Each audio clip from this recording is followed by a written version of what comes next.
ایک خاتون حضرت داؤد علیہ السلام کی خدمت میں حاضر ہوئی اور کہنے لگی، اے خدا کے نبی، آپ کا پروردگار عادل ہے یا ظالم؟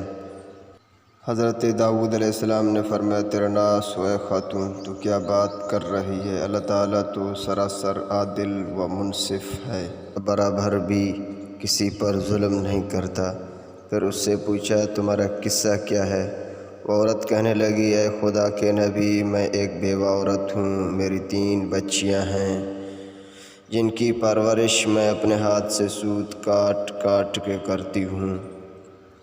میں سارا دن اور کئی دفعہ راتوں کو جاگ کر سوت کاٹتی ہوں۔ گزشتہ روز میں اپنا کاٹا ہوا سوت ایک سرخ کپڑے میں باندھ کر اسے بیچنے کے لیے بازار جانا چاہتی تھی تاکہ اس کی آمدنی سے اپنی بچیوں کے کھانے پینے کا بندوبست کروں، لیکن اچانک ایک بڑا پرندہ مجھ پر ٹوٹ پڑا اور سرخ کپڑے کا ٹکڑا جس میں میں نے سوت باندھ رکھا تھا اسے گوشت کا ٹکڑا سمجھتے ہوئے لے اڑا۔ میرا سارا ملکیت یہی تھا، اب میرے پاس اتنا بھی نہیں اپنی بچیوں کو کھانا ہی کھلا سکوں۔ ابھی وہ خاتون حضرت داؤد علیہ السلام سے اپنی داستان بیان کر رہی تھی کہ اتنے میں آپ کے دروازے پر دستک ہوئی۔ اجازت ملتے ہی 10 تاجر یکے بعد دیگرے اندر داخل ہوئے، جن میں سے ہر ایک کے ہاتھ میں 100 دینار تھے۔ عرض کیا، خدا کے نبی، ہمارے ان دیناروں کو ان مستحق تک پہنچا دیں۔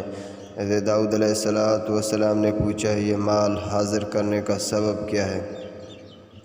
تاجروں نے جواب دیا، خدا کے نبی، ہم سب ایک کشتی میں سوار تھے، اتفاقاً ایک زوردار آندھی آئی، کشتی میں ایک جانب سوراخ ہو گیا اور پانی کشتی میں داخل ہونا شروع ہو گیا۔ اب پانی کشتی میں تیزی سے داخل ہونے لگا، ہمارے پاس کوئی ایسی چیز نہ تھی جس سے اس سوراخ کو بند کر سکیں۔ موت ہمیں سامنے سے نظر آ رہی تھی۔ ہم نے نظر مانی کہ اگر اللہ تعالیٰ ہمیں اس طوفان سے نجات دے دے تو ہر شخص 100 دینار صدقہ کرے۔ ادھر ہم نے نظر مانی، ادھر اللہ تعالیٰ نے ہماری مدد کا بندوبست کیا۔ ایک بہت بڑا پرندہ منڈلاتا ہوا کشتی کے اندر آیا، اس کے پنجے میں ایک سرخ رنگ کے پوٹلی تھی۔ اس نے دیکھتے ہی دیکھتی پوٹلی کشتی میں پھینک دی۔ ہم نے لپک کر اس پوٹلی کو پکڑا، اس میں کاٹا ہوا سوت تھا۔ ہم نے فوراً اس سے کشتی کا سوراخ بند کیا، اس میں داخل شدہ پانی کو ہاتھوں سے باہر نکالا۔ اب یہ صدقے کی رقم آپ جسے چاہیں دے دیں۔ یہ قصہ سن کر حضرت داؤد علیہ السلام اس بیوہ عورت کی طرف متوجہ ہوئے اور فرمایا، اب بتا، میرا رب ظالم ہے کہ عادل؟ جاؤ انہیں اپنے